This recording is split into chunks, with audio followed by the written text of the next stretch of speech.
सुष्मिता अपनी जेठानी शांति के साथ रहती थी। दिखाने को दोनों देवरानी जेठानी एक दूसरे से बहुत प्यार करती थी, लेकिन देवरानी जेठानी के बीच की लड़ाई उन दोनों के अलावा अगर कोई जानता था तो वो थे उनके पति। उन दोनों में हमेशा ही लड़ाई होती रहती थी, कभी खाने को लेकर तो कभी कपड़े को लेकर। ऐसे ही एक दिन सुष्मिता का पति वरुण अपनी पत्नी और अपनी भाभी शांति से कहता है, सुष्मिता भाभी और भैया, मैं सोच रहा था कि इस घर में एक नौकर रख लेते हैं, क्योंकि इस बड़े से घर में मेरी भाभी माँ और मेरी प्यारी पत्नी के अलावा और कोई नहीं रहता। इस घर की सफाई करने में इन दोनों का कितना समय बीत जाता है, ये हमारे लिए खाना कैसे बना पाएंगी। तो मैं सोच रहा हूँ कि इस घर में एक नौकर को ले आता हूँ। वरुण, आइडिया बुरा नहीं है, लेकिन इन दोनों का झगड़ा देखकर मुझे लगता है कि हमें 2 नौकर रखने चाहिए। भैया, इतना बजट कहाँ है कि हम 2 नौकर रख सके। अरे आजकल नौकर कितने महंगे हो गए हैं। ये बात तो है। ठीक है, फिर 1 नौकर रख लेते हैं।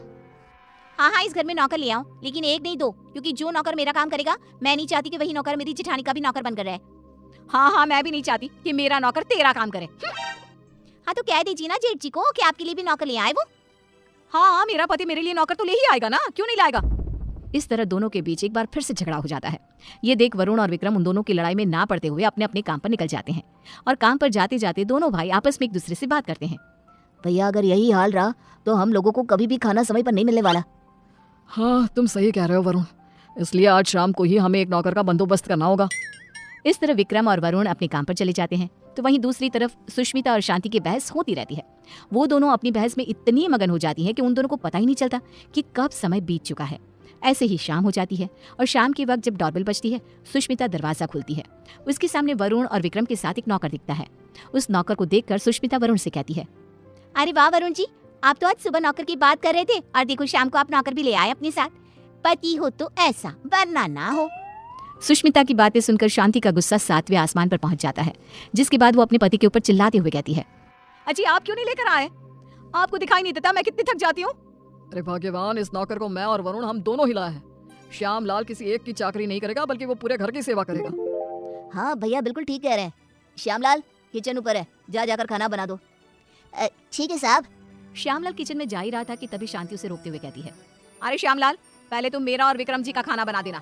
इन दोनों को क्या है, इन दोनों का आराम से बनाते रहना, क्योंकि ये लेट नाइट्स होते हैं। ठीक है मैम साहब। अरे ऐसे कैसे? श्यामलाल, पहले तुम मेरा खाना बनाओगे। बेचारा श्यामलाल उन दोनों की बात में फंस जाता है। वो सर पर हाथ रखकर बैठ जाता है, क्योंकि उसे समझ में नहीं आ रहा था कि पहले किसका खाना बनाया जाए।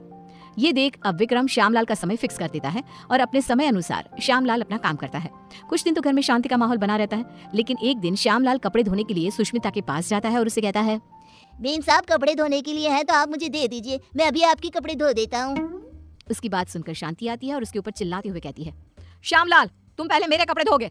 अगर तुमने मेरे कपड़े नहीं धोए तो मैं तुम्हें नौकरी से निकाल दूंगी। जी, नाम तो आपका शांति है, लेकिन आपके अंदर ना शांति नहीं है बिल्कुल भी। अरे इस समय वो मेरे कपड़े धोएगा। हाँ, श्यामलाल उन दोनों की बातें सुनकर फिर से एक बार फंस जाता है। दुखी होते हुए कहता है, बेन साहब, आप दोनों ही मुझे अपने कपड़े दे दीजिए, मैं एक साथ कपड़े धो दूंगा। नहीं, हमारे कपड़े एक साथ नहीं धुलेंगे। नहीं, हमारे कपड़े एक साथ नहीं धुलेंगे। उनकी बात सुनकर श्यामलाल बेचारा एक बार फिर कंफ्यूज हो जाता है और वहां से मुंह लटकाए नीचे किचन में जाकर काम करने लगता है। ऐसे ही समय बीतने लगता है और एक दिन श्यामलाल शांति के कमरे में कुर्सी पर खड़ा होकर पंखे को रगड़ रगड़ के साफ कर रहा था। ये देख सुष्मिता नौकर के ऊपर चिल्लाते हुए कहती है, श्यामलाल, तुमने आज तक इस तरह से मेरे कमरे की सफाई तो नहीं करी। अरे ऐसी कौन सी मेहरबानी करी है जेठानी जी, जो तुम उनके कमरे की इतने अच्छे से सफाई कर रहे हो? श्यामलाल कुछ बोलता तभी शांति आ जाती है और सुष्मिता को जवाब देते हुए कहती है, देवरानी जी, आप कुछ नहीं बोल सकती, क्योंकि अभी आपके कमरे की सफाई का समय नहीं आया है, तो आप मेरे कमरे में आकर अपना लेक्चर मत दो श्यामलाल को। सुष्मिता मुंह बनाते हुए वहां से अपने कमरे में चली जाती है। कुछ समय बाद श्यामलाल सुष्मिता के कमरे की सफाई करने आता है। सुष्मिता श्यामलाल से अपने दरवाजे को भी घिसवाती है और अपने शीशे को भी चमकवाती है। कभी अपने कमरे के फर्श को अच्छे से रगड़वाती है और इस तरह श्यामलाल पूरी तरह से फंस जाता है। उसे समझ में ही नहीं आ रहा था कि इन दोनों को कैसे संभाला जाए, लेकिन वो बेचारा करता भी क्या, मजबूर था। ऐसे ही एक दिन श्यामलाल बाजार से सब्जियां लेने जा रहा था, तभी वो खुद से कहता है, क्यों ना मैं एक ही समय पर दोनों मेम साहब की सब्जियां ले आऊं और दोनों को अलग अलग समय पर दिखा दूंगा कि मैं अलग समय पर यही सब्जियां लेकर आया हूँ। यही ठीक रहेगा। इस तरह श्यामलाल सब्जियों को लेकर आ जाता है, लेकिन जैसे ही वो घर में घुसता है वैसे ही उसके सामने सुष्मिता और शांति खड़ी होती है। ये देख श्यामलाल के पसीने छूट जाते हैं। ये देखकर सुष्मिता कहती है, क्यों श्यामलाल, तुम्हारे पसीने क्यों छूट रहे हैं? तुमने कोई गलत काम किया है क्या? श्यामलाल, मैंने कितनी बार मना किया था कि इसके काम के साथ मेरा काम नहीं करना, लेकिन तुमने फिर से वही किया ना जो तुम्हें नहीं करना था। इस तरह दोनों अब श्यामलाल को खरी खोटी सुनाने लगती है और इतना सुनने के बाद कोई नौकर उनके घर में काम कर ले, ऐसा तो हो ही नहीं सकता।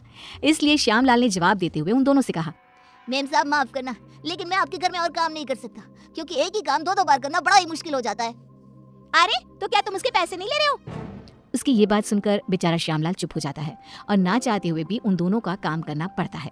अलग अलग समय पर एक ही काम 2 बार करता हुआ खुद को देख वो बहुत परेशान होता रहता है। परेशान होकर विक्रम और वरुण के पास जाता है और कहता है, साहब मैं और काम नहीं कर सकता, यहाँ एक ही काम दो दो बार करना पड़ता है। अरे एक काम अगर कोई दो दो बार करेगा तो परेशानी हो जाएगा ना, इसलिए मैंने अब ठान लिया है कि इतने कम पैसों में मैं नहीं काम करने वाला। अगर आपको काम करवाना है तो आप किसी दूसरे नौकर को ढूंढ लो। मैं तो यही सलाह देना चाहूंगा कि आप दोनों अपनी अपनी पत्नियों के लिए अलग अलग नौकर रखना, वरना उस बेचारे का भी मेरे जैसा ही हाल हो जाएगा। इतना कहकर श्यामलाल उनकी नौकरी उनको ही सौंप कर चला जाता है। इस तरह बेचारे वरुण और विक्रम परेशान हो जाते हैं। कुछ समय बाद उन दोनों की पत्नियां हॉल में आती है और अपने पतियों से कहती है, अरे श्यामलाल कहाँ है? अरे श्यामलाल कहाँ है? दोनों भाई एक दूसरे की तरफ देखते हैं और कहते हैं, वो काम छोड़कर चला गया, तुम दोनों ने उसके नाक में दम कर रखा था। अच्छा तो हम लोगों ने उसके नाक में दम कर रखा था, तो तुमने उसको निकाल दिया ना, तो अब इस घर का काम तुम लोग ही करोगे। हाँ मेरी देवरानी बिल्कुल सही कह रही है, अब इस पूरे घर का काम तुम लोगों को ही करना होगा। इतना कहकर दोनों देवरानी जिठानी चली जाती हैं।